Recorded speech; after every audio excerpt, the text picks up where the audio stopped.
राम राम मित्रों, एक बार फिर से आप सभी का स्वागत है। मित्रों, जिस स्त्रियों में पाए जाते हैं ये लक्षण, उनके पति होते हैं बहुत ही भाग्यशाली। साथ ही हम जानेंगे जिन महिलाओं के दांतों के बीच में गैप होता है, ऐसी महिलाएं सामुद्रिक शास्त्र के अनुसार भाग्यशाली है या नहीं।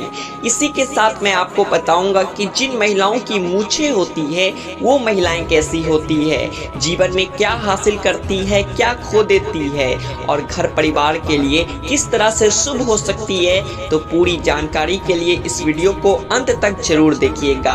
दोस्तों, किसी भी परिवार की खुशहाली मुख्यतः उस घर की महिला पर ही निर्भर करती है।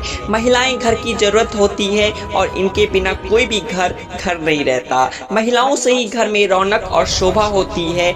विवाह एक ऐसा बंधन है जिसमें स्त्री और पुरुष 7 जन्मों के धागे में बंध जाते हैं। विवाह के पहले स्त्री और पुरुष के मन में अपने जीवन साथी को लेकर कई सारे कल्पनाएं और अपेक्षाएं होती है।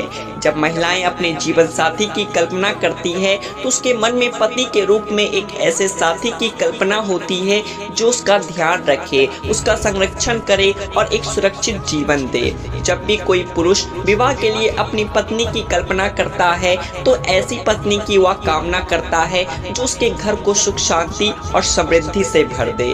उसके घर में आने से घर की शोभा में 4 चांद लग जाए। वो सर्वगुणी और सदाचारी हो, वो चरित्रवान और पतिव्रता हो, बड़ों का मान सम्मान करने वाली और छोटों से प्रेम करने वाली हो। लेकिन विवाह से पहले तो हम किसी का स्वभाव जान नहीं पाते, तो ये कैसे पता चलेगा कि कोई स्त्री गुणवान और भाग्यशाली है या नहीं। सामुद्रिक शास्त्र में महिलाओं के शरीर के कुछ अंगों के लक्षणों के बारे में बताया गया है, जिससे हम जान सकते हैं कि उस महिला का स्वभाव कैसा है, उसका भाग्य और उसका चरित्र कैसा है। तो चलिए आज हम देखते हैं कि सामुद्रिक शास्त्र में महिलाओं की कौन कौन सी ऐसी शारीरिक विशेषताओं के बारे में बताया गया है, जिससे ये पता चलता है कि वो महिला भाग्यशाली है और उनसे पूरे परिवार का कल्याण होगा। तो चलिए इसी विषय में आज जानते हैं। तो सबसे पहले नंबर पे आती है लंबे बाल। जिन महिलाओं के बाल लंबे, घने, सीधे और लहरदार होते हैं, ऐसी महिलाएं ज्यादा भाग्यशाली होती है। आपने कई बार माँ लक्ष्मी के चित्र व मूर्तियों में उनके बाल देखे होंगे। काफी लंबे, काले और घने होते हैं। काले, घने और लंबे बाल सुख, समृद्धि और ऐश्वर्य के प्रतीक है।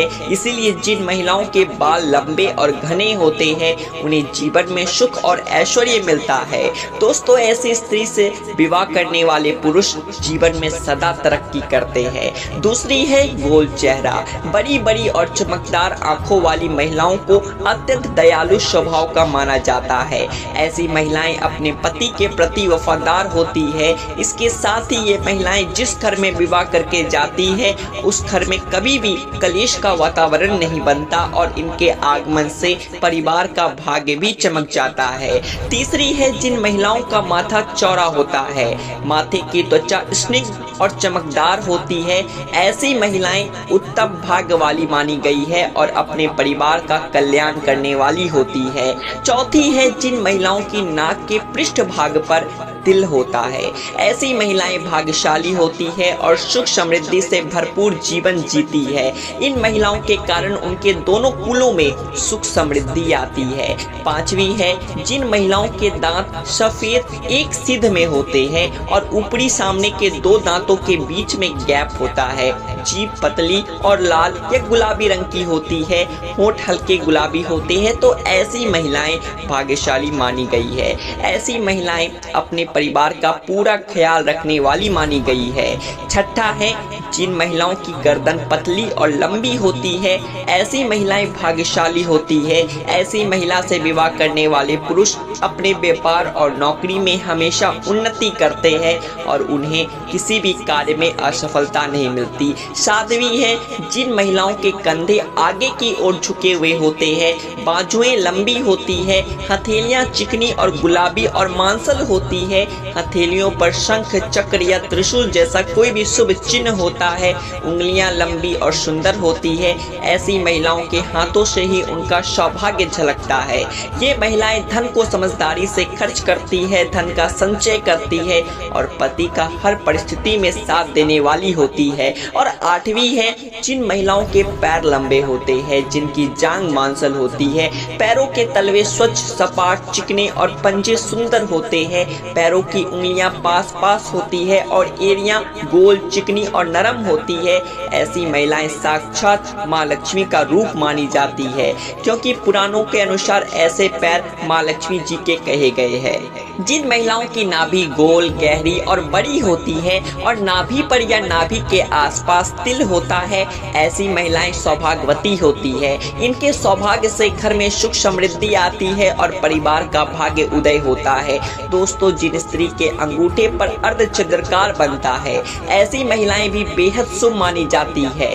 दोस्तों, शरीर पर कई जगह जन्मजात तिल होता है। कई लोग खूबसूरत दिखने के लिए तिल बना भी लेते हैं। आपको बता दें कि कई तिल समय के साथ बड़े छोटे भी होते रहते हैं। ज्योतिष शास्त्र के अनुसार शरीर पर तिल का होना विशेष महत्व रखता है। शास्त्रों के अनुसार तिल आपकी किस्मत को बदलने की शक्ति रखता है। शरीर के कुछ खास हिस्सों पर तिल का होना शुभ संकेत देने का काम करता है। महिलाओं के शरीर के कुछ हिस्सों पर तिल का होना बेहद शुभ माना जाता है। तो चलिए ऐसे में जानते हैं कि महिलाओं के किस अंग पर तिल का होना शुभ माना जाता है। नंबर 1, सिर पर तिल होना। ज्योतिष शास्त्र के अनुसार माथे पर तिल होने से आत्मविश्वास और जीवन में सफलता प्राप्त होती है। अगर किसी महिला के सिर के मध्य रेखा पर तिल हो तो इससे महिला के उच्च यात्रा की संभावनाएं बनती है। महिला के माथे पर तिल होने से उनमें आत्मविश्वास तेज होता है। दूसरी है गर्दन पर तिल होना। शास्त्रों के अनुसार स्त्री के गले पर तिल का होना धैर्य और बुद्धि का संकेत देता है। ऐसी महिलाएं बेहद चालाक और अपने सपनों को प्राप्त करने के लिए जीवन में कड़ी मेहनत करने वाली होती है। ऐसी महिलाएं अक्सर अपने जीवन में ऊंचाइयों को प्राप्त करती है। तीसरी है कमर पर तिल होना। ज्योतिष शास्त्र के अनुसार महिलाओं के कमर पर तिल होने का संकेत धन और प्रचुरता का संकेत है। कमर पर तिल का मतलब है कि व्यक्ति को लंबे समय तक अध्ययन करने से महान अवसर प्राप्त हो सकते हैं। ऐसी महिलाएं जीवन में सफलता प्राप्त करती है। चौथा है भौं पर तिल होना। दोस्तों, शास्त्रों के अनुसार जिन महिलाओं की भौं के बीच में तिल होता है, ऐसी महिलाएं बेहद भाग्यशाली होती है। उन्हें धन और समृद्धि का आशीर्वाद मिलता है। ज्योतिष शास्त्र के अनुसार जिन महिलाओं की बाईं या दाईं भौं पर तिल होता है, ऐसी महिलाओं को जीवन में कठिनाइयों का सामना नहीं करना पड़ता। 5वीं है ठुड्डी पर तिल होना। दोस्तों, शास्त्रों के अनुसार जिन महिलाओं की ठुड्डी पर तिल होता है, ऐसी महिलाएं जीवन में सुख और आनंद का भोग करती है। ऐसी महिलाओं का जीवन खुशियों से भरा रहता है। 6ठी है कंधे पर तिल होना। जिन महिलाओं के कंधे पर तिल होता है, वो सभी सुख सुविधाओं के साथ अपना जीवन व्यतीत करती है। ऐसी महिलाएं स्वभाव से विनम्र होती है, हमेशा समाज और जरूरतमंद लोगों का कल्याण करने के बारे में ही सोचती है। और 7वीं है पैर के पंजे पर तिल होना। जिन महिलाओं के दाहिने पैर पर तिल होता है, वो बुद्धिमान और जीवन में सफलता प्राप्त करती है। ऐसी महिलाएं उच्च शिक्षा प्राप्त करती है। शास्त्रों के अनुसार महिलाओं के दाएं पैर पर तिल होने से जीवन में परंपरागत दृष्टिकोण बना रहता है। दोस्तों, सामुद्रिक शास्त्र में शरीर के बारे में यहाँ तक कि बालों को लेकर भी कई खुलासे किए गए हैं। तो चलिए अब बात करते हैं उन महिलाओं के बारे में जिनके चेहरे पर होंठों के ऊपरी हिस्से पर बाल होते हैं, जिसे पुरुष की भाषा में मूंछ कहा जाता है। तो चलिए अब बात करते हैं कि जिस महिला के होंठ के ऊपरी हिस्से पर बाल होते हैं, उसका स्वभाव कैसा होता है। क्या ये लोग अच्छे होते हैं या बुरे, इनके पास पैसा आएगा या नहीं। दोस्तों, सामुद्रिक शास्त्र के अनुसार जिस स्त्री के मुख पर मूंछ के बाल स्पष्ट दिखाई देती है, वो स्त्री गर्म मिजाज यानी कि गुस्सैल होती है। ऐसी महिलाएं सिर्फ अपनी बात मनवाने वाली और पति पर हुक्म चलाने में माहिर होती है। कभी कभी इनका स्वभाव बहुत क्रूर हो जाता है। अपनी बात मनवाने के लिए किसी भी हद तक जा सकती है। ऐसे में ऐसी स्त्री पूरे परिवार को अपने तरीके से चलाती है। कोई भी इनकी बात ना माने तो ये बहुत जल्द गुस्सा हो जाती है। ऐसे स्त्री पूरे परिवार का सर्वनाश कर देती है, घर में धन और वैभव को बर्बाद कर देती है, रुतबा पैसा सब कुछ खत्म हो जाता है। शास्त्रों में तो यहाँ तक भी कहा गया है कि महिलाओं को इन बालों की सफाई रखनी चाहिए, ये बेहद ही आवश्यक है। इस जगह पर बाल हो तो उसे साफ जरूर कर लेनी चाहिए। तो दोस्तों, उम्मीद है आपको आज की जानकारी बेहद पसंद आई होगी। तो एक बार प्यार से कमेंट बॉक्स में लिखिए राधे राधे।